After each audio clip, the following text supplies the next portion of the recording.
Good morning. So today is day 7. Is that right, Claire? I think so, yeah. I think it's day 7. Anyway, this is more about what happened yesterday. So the weather when we left, where were we yesterday? We were down near the cliffs of Moher, stayed in the B&B. It was a last minute booking at 9 o'clock at night, so it was all a bit frantic, which was end of the last video I did. But what happened yesterday, so we got up, the forecast was for heavy rain pretty much most of the day, so we had already booked tonight's accommodation in Clifton, which is down in county, where are we? No, I think we're in Galway. I think it's County Galway. Yes. I think this whole area. So we had that booked, so that was fine. There was some patches of heavy rain. It was drizzling on and off for most of the day. So we made good progress. We came along the coast road. I think I've got a couple of little bits of video. It was quite impressive. There was just some sheer flat rocks. It just looks like mud, but it's not. It's actual flat rocks. But I'll put that in the video. And then so we decided we're going to try and stop at in Galway for a coffee. So that should have been about about 11:30. Went through Galway, just following the main route through. There wasn't anywhere that jumped out at us, so we just carried on going for about probably another 20 minutes probably, and we saw what looked like a really nice hotel, just literally on the road that we were following on the Wild Atlantic Way. So we did a last minute quick turn left, in we went, had a coffee, really nice hotel. Sat there. Actually, I think we had a couple of coffees. Conrad was a bit cold, so we warmed up a bit. Then we said, right, we're going to push on. Again, the weather wasn't great, so we had a couple of options as to whether we stuck to the Wild Atlantic Way or whether we just took the main road straight through to Clifton. So the plan was we'd carried on the Wild Atlantic Way, and where this Wild Atlantic Way came up, the main road was here, so there was an option to just jump on here or carry on the Wild Atlantic Way. Got out to the bikes, and flat tire. So I put in, so we got a bit cocky, thought that's no problem. We've got all the puncture repair kit.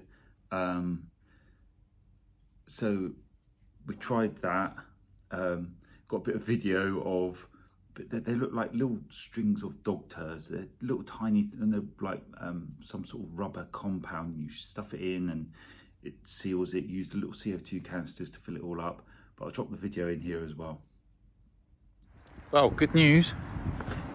The Mighty GS has a puncture. Got to get that fixed now. What are you doing, Conrad?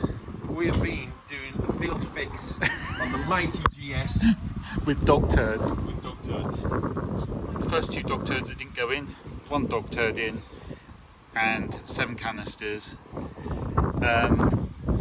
PSI is currently showing us 41, spec is 42, so we should be good to go. So after fixing the tyre, thought we'd give it half an hour, went back in, had a coffee, came back out, flat. So it wasn't so much a permanent fix, more of a temporary fix for like 15 minutes. So phoned up BMW Assist. They said, yeah, we should have someone out to you in an hour and a half or so. Started phoning around to see if we could find any tyres. Found some. This place, Ivers, in Galway. Problem is, we needed to be here by 3:30. And then but the pickup from BMW Assist was 4 o'clock at the earliest would they be able to get here. So took a bit of an executive decision, took all the panniers off, left Claire at the hotel and rode it here with a flat tyre. So it's about, I think it's 8.5 kilometres. Conrad followed me. We did about 50k all the way. It's a little bit nervy, but we got it. So hopefully Oh, and amazingly, they had literally a customer had phoned in, ordered up the same tyre that I need. So they had one just sat here waiting. So so I said, don't let it go. So so just literally myself and Conrad sat here now waiting for the tyre to be fixed. Then we'll go back and pick Claire up. So fingers crossed it should all be good and we can get underway.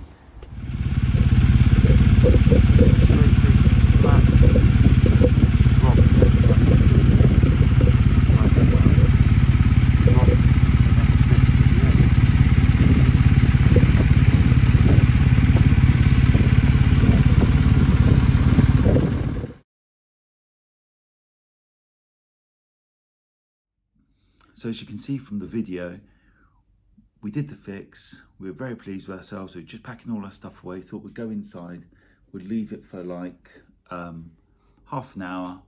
We'll go and get another cup of coffee. It was absolutely throwing it down outside. Literally, the wind was blowing. It was throwing it down. So we sort of got the bike as much into a shelter position as we could. And then, we had another coffee back in the bar. So they're like, oh, you're back again. And Claire never left. We went in and she was like pretty much fast asleep in the corner, looking like a littlest hobo sat there on her own.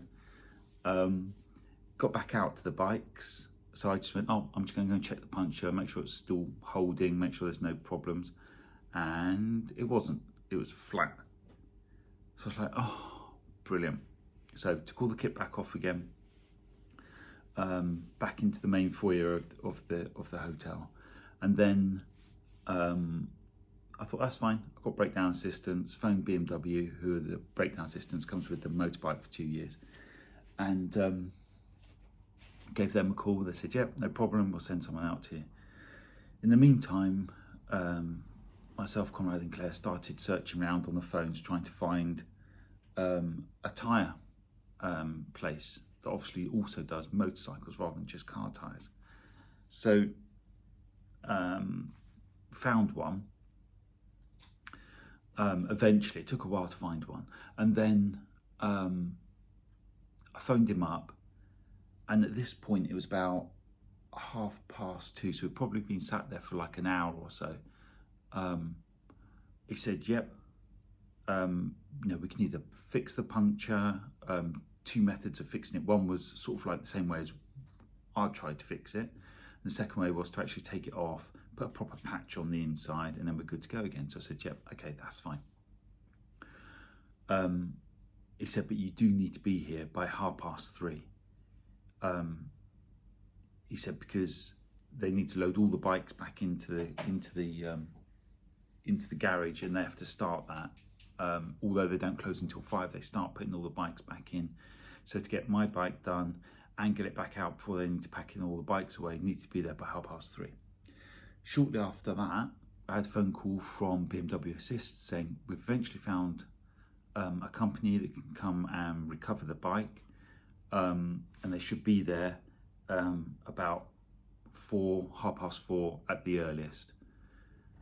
So I was like, well, okay, well, that doesn't really work for me. I need to be there before that. So I phoned them up, and they actually had the exact same tyre that I have on the bike at the garage, because a previous customer had ordered one and then managed to get it fitted sooner at another garage where they were. So so they said, yes, we've got the exact tyre. So that was always going to be my preference, would be not to get it patched, would be to buy a new tyre.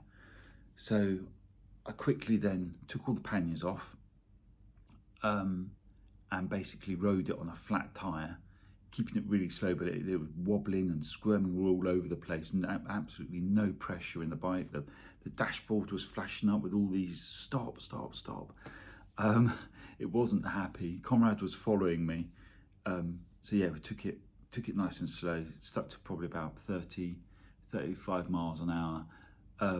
Claire was just sat in the abandoned, I think's a harsh word.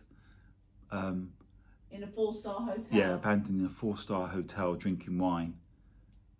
whilst we went off to the garage. So yeah, it took about 20 minutes riding it on this flat tyre. There was traffic jams, all sorts of stuff, trying to keep the bike upright, going around corners. But yeah, so we got there. They obviously, what I wanted to make sure was it didn't damage the rim of the tyre. But yeah, got there. I've got another little video that I did just outside the place, so I'll put that in as well. And then we just decided by this point, once the tyre was fixed, it was really chucking it down with the rain again. So we just came straight to Clifton. And Clifton was nice. Got a little photo of one of the Irish pubs we were in. There was some Irish music playing. Had some nice food. Clifton's a nice little town. A few other bikers here as well. So yeah, that was yesterday.